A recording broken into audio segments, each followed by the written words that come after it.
नमस्कार.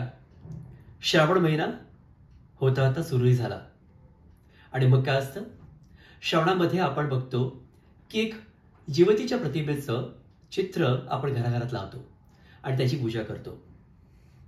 जिवतीची प्रतिमा म्हणजे नक्की काय? चला तर मग याविषयी थोडीशी माहिती घेऊया. आषाढ महिन्याच्या अमावस्येला दीपपूजन केलं जातं आणि कधी कधी त्या दिवशी जरा जिवंतिकेचं पूजन देखील केलं जातं. दिवा हे ज्ञानाचं, वृद्धिगतीचं प्रतीक आहे.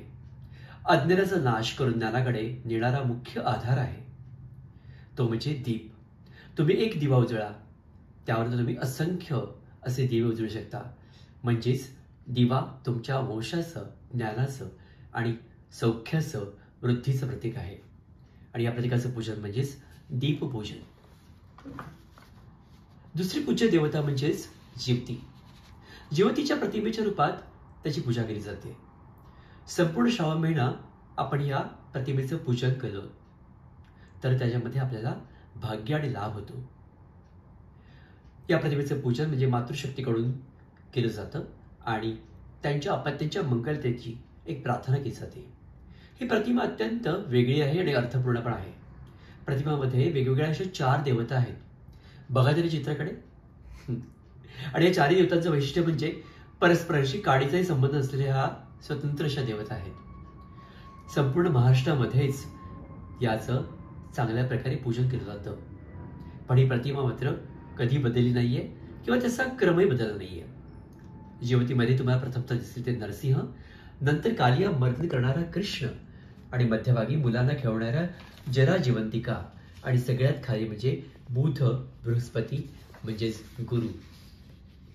या सगळ्यांना नित्यनेमाने आणि क्रमाने पुजलं जातं. यामागचं कारण काय बरं? प्रथम भगवान नरसिंहच का? तर बघा, नरसिंह भगवान विष्णूचा हा 4था अवतार बाळभक्तासाठी प्रगट झालेले आहेत. त्यांची कथा सगळ्यांना परिचयाची आहेच की बाळ प्रल्हादाचं हिरण्यकश्यपूकडनं म्हणजे दैत्याकडून रक्षण करणं हा मुख्य उद्देश भगवंताचा आणि त्याकरताच त्यांनी हा धारण केलेला अवतार.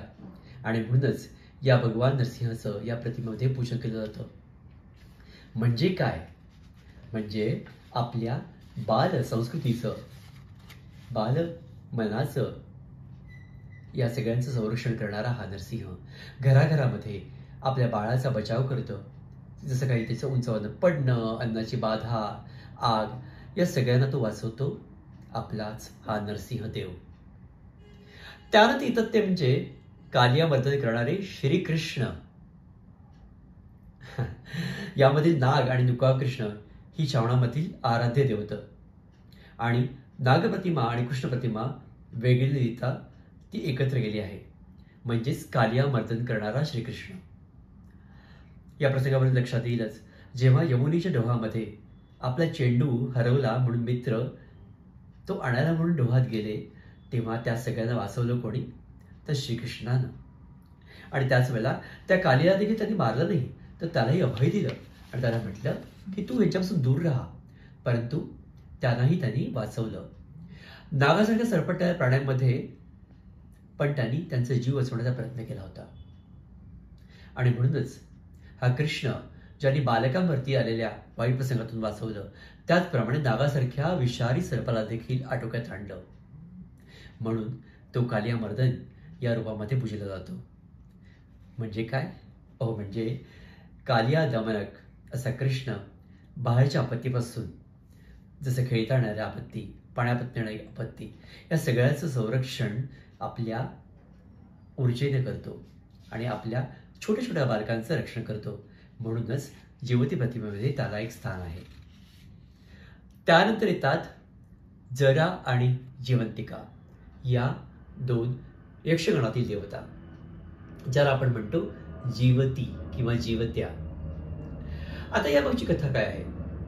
तर मगध श्रेष्ठ बुद्धरथ याला 2 राण्या होत्या. ही महाभारतातली कथा आहे.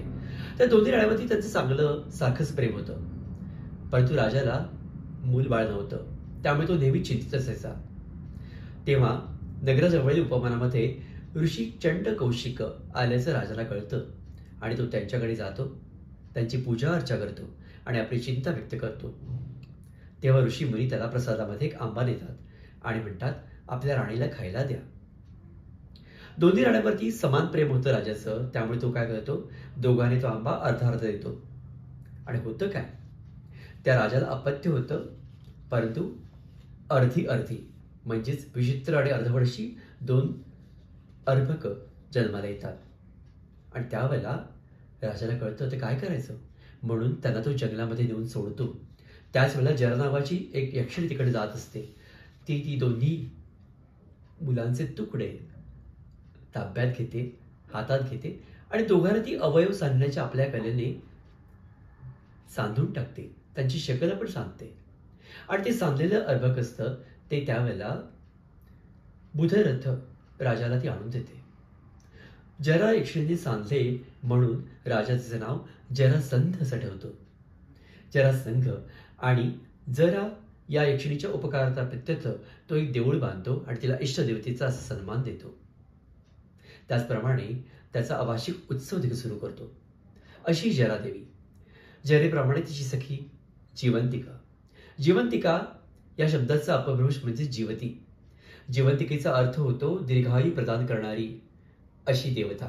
आणि म्हणूनच बाळाच्या दीर्घायुष्य करता आपण जरा आणि जीवंतिका दोघांची पूजा करतो. या प्रतिमेमध्ये सगळ्यात शेवटी येतात ते म्हणजे बुध आणि बृहस्पती. बुध हा हत्तीवर बसलेला आणि अंकुश हातात धारण करणारा, आणि बृहस्पती म्हणजेच गुरु वाघावर बसलेले आणि हातामध्ये चाबूक घेणारे.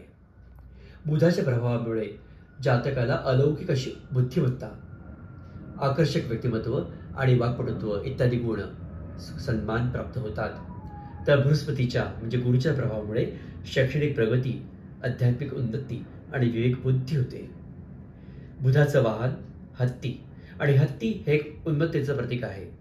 म्हणूनच मानवाच्या मनाला जेव्हा उन्नतता येते किंवा त्याच्या मनात जेव्हा गंड तयार होतो स्वाभिमानाचा, त्यावेळेला बुद्धिमत्तेने त्याच्यावरती अंकुश घातला जातो.